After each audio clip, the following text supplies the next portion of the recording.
Bonjour, je me présente, je suis Danielle Lacroix. Merci d'être sur mon site internet. Ça fait plus de 40 ans que je fais de la voyance, sans support, sans rien. Je dis aux gens, ne dites rien, c'est moi qui vois. Et là, quand je commence avec une personne, je peux pas dire si je peux passer une demi-heure, une heure, tout ça, parce que quand je suis partie avec une personne, ça vient, et ça, je pense que c'est inné, parce que j'ai quand même ça de mon arrière-grand-mère maternelle, qui voyait les choses, qui guérissait les brûlures, et moi, bon, j'ai ça dans moi, donc je peux pas m'empêcher de voir les choses. Et souvent je dis aux gens, ne dites rien, je vois tout. Je veux pas que vous me disiez quoi que ce soit sans vous.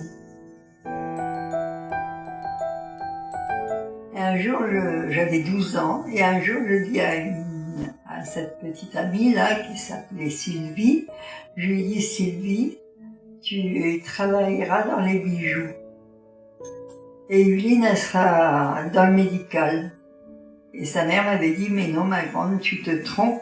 Je dis, non, non, je me trompe pas. Sylvie, elle travaillera dans les bijoux. Et c'est vrai qu'en 68, elle est passée première en bijouterie de France.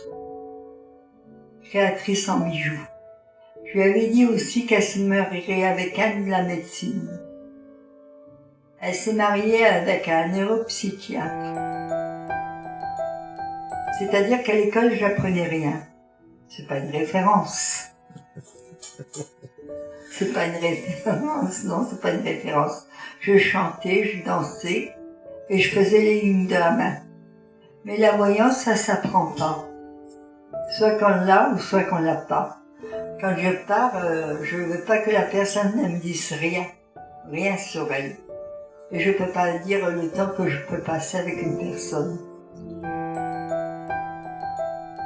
J'ai rien du tout, j'ai aucun support. Même quand je fais de la voyance par téléphone, je dis souvent aux gens, ne me dites rien et c'est moi qui vois. Mais non, je suis pas infaillible, je suis pas le bon Dieu non plus. Mais quand je dis quelque chose, eh ben, elles deviennent justes. Un jour, je me trouvais moi-même chez une voyante à Brest. Et là, il y avait une personne qui était là, qui attendait son tour pour passer avec la voyante. Et je lui ai dit à la personne, je lui ai dit, écoutez, madame, vous avez fait beaucoup de voyages et vous avez perdu une bague, mais vous allez la retrouver. Et juste, la voyante, elle venait la chercher et elle me dit, eh ben, si je trouve ma bague, je dis, si elle est dans une boîte, dans une salle de bain, vous allez la retrouver. Et c'était un bijou de valeur qui venait de l'étranger. Et justement, elle a retrouvé sa bague et elle est venue m'envoyer des roses avec son fils. Ah ben oui, j'ai une note. Quand j'étais rue Rameau, à Brest, j'ai une jeune fille qui est venue me voir. Elle faisait des études de droit. Et justement, je lui avais dit qu'elle avait réussi son examen. Et elle m'avait dit, si je reçus mon examen, qu'est-ce que je peux vous envoyer? Je dis, des roses rouges. Elle est venue chez moi. Elle est venue avec un gros bouquet de roses rouges. Et quelque temps après, il y a 2 femmes qui viennent chez moi pour faire de la voyance. Et la personne, elle me dit, oh, vous en avez un beau bouquet de roses rouges? Je dis, oui, ben ça, c'est ma chouchou qui m'a donné ça. Qui m'a offert ces roses-là.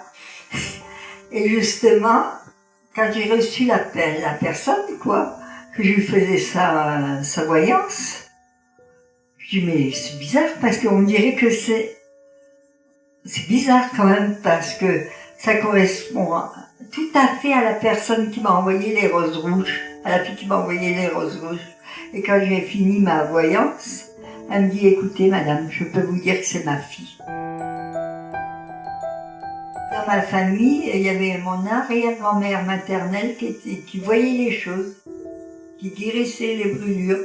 Alors je pense que c'est génétique et je pense que j'ai sûrement hérité quelque chose d'elle, quoi, parce que Normalement, on a toujours quelque chose génétique, que ce soit parents, arrière-parents, ou ça vient des fois beaucoup plus loin. Voilà, je vous remercie de m'avoir écouté et de venir sur mon site. À bientôt, au revoir.